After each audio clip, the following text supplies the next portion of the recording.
everyone, welcome you all. I hope you all are doing well. So let's begin with chapter number 9 of English, and the name of the chapter is Transitive and Intransitive Verb. तो इस chapter में हम लोग transitive और intransitive verbs के बारे में discuss करेंगे. As we all are already aware of the verbs, that verbs are the action words, right? Verbs ऐसे words हैं जो हम अपने actions को दिखाने के लिए use करते हैं, right? So let us read the chapter and know more about the verbs. So, as we all know that a verb is a word which denotes action or state of being of a person or a thing, right? So verb एक ऐसा word है जो हमारे actions या फिर हमारे state of being a person और thing को दर्शाता है, राइट?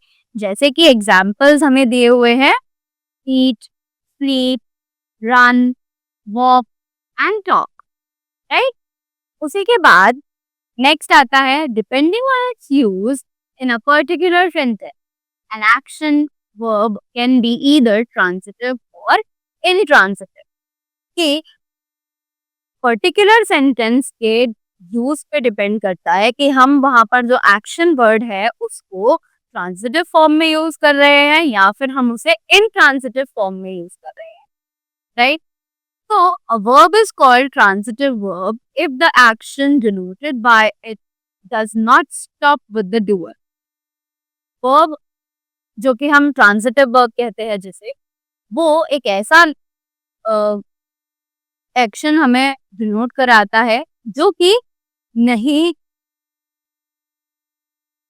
कि अपने डूअर से नहीं पास होता है but passes from the doer to another person और थिंग, जिसमें हम जो डूअर है वो अपने एक्शन को किसी ना किसी ऑब्जेक्ट पे पास ऑन कर रहा है, राइट? तो वहां पर जो वर्ब है वो ट्रांजिटिव वर्ब कहलाए. उसी के बाद a transitive verb always has a direct object. एक ट्रांजिटिव वर्ब के पास हमेशा एक डायरेक्ट ऑब्जेक्ट रहता है, a noun or a pronoun that receives the action of the verb. अब एक नाउन और प्रोनाउन जो कि हमेशा एक्शन ऑफ द वर्ब को रिसीव करता है. The object shows who or what completes the action expressed in the verb. कि ऑब्जेक्ट शो करता है कि कौन और कैसे वो एक्शन जो है वो एक्सप्रेस किया जा रहा है वर्ब, राइट? तो the examples are she writes a letter. तो यहाँ पर जो राइट्स वर्ड है that is a transitive verb because we have the object that is letter. कि राइट का जो डायरेक्ट इम्पैक्ट पड़ रहा है वो लेटर पर पड़ रहा है, right? So that is why letter is considered as the object. उसी के बाद आता है Karthik eats a heavy breakfast every morning. कि कार्तिक जो है वो हर रोज एक हैवी ब्रेकफास्ट करता है. तो यहाँ पर we are talking about eats, that is transitive verb. Why? Because it has an object that is breakfast, right? So जिस भी सेंटेंस में हमारे पास verb है और उसका ऑब्जेक्ट भी है जिस पर वो एक डायरेक्ट इम्पैक्ट डाल सकता है उसे हमें ट्रांजिटिव वर्ब कहते हैं, राइट? उसी के बाद the word to which the action of the transitive verb is directed is called the object. वो वर्ड जिस पे ट्रांजिटिव वर्ब का एक डायरेक्ट इम्पैक्ट पड़ रहा हो उसको हम ऑब्जेक्ट कहते हैं, right? Sometimes the transitive verbs take two objects आते हैं. अब कभी कभी ऐसा भी हो जाता है कि एक सेंटेंस में दो ऑब्जेक्ट्स हैं, right? So one is called the direct object and the other is called the indirect.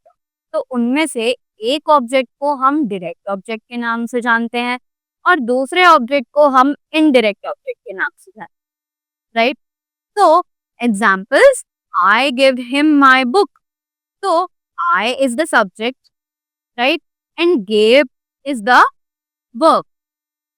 Him is the indirect object and books is the direct object, right? Moving ahead, generally the indirect object comes first. अब normally जो indirect object है वो पहले आता है, right? In case the indirect object is placed after the direct, it must be preceded by the prepositions for or to. हमेशा यही होता है कि इनडायरेक्ट ऑब्जेक्ट पहले आता है और डायरेक्ट ऑब्जेक्ट बाद में आता है, राइट? पर कभी-कभी ऐसा हो जाता है कि अगर इनडायरेक्ट ऑब्जेक्ट जो है वो बाद में प्लेस किया गया है डायरेक्ट ऑब्जेक्ट के, तो वहां पर वो हमेशा एक प्रीपोजिशन के बाद होगा जो कि फॉर या टू में से कोई एक होगा, राइट? जैसे कि एग्जांपल है, they wrote a letter to me. अब यहाँ पर लेटर जो है वो डायरेक्ट ऑब्जेक्ट है, मी जो है वो इनडायरेक्ट ऑब्जेक्ट है, राइट? तो मी इनडायरेक्ट ऑब्जेक्ट डायरेक्ट ऑब्जेक्ट के बाद आ रहा है, तो obviously it is preceded by the preposition that is to. So next, a verb is known as intransitive verb when the action expresses by its stops with the doer and is not directed to anything else.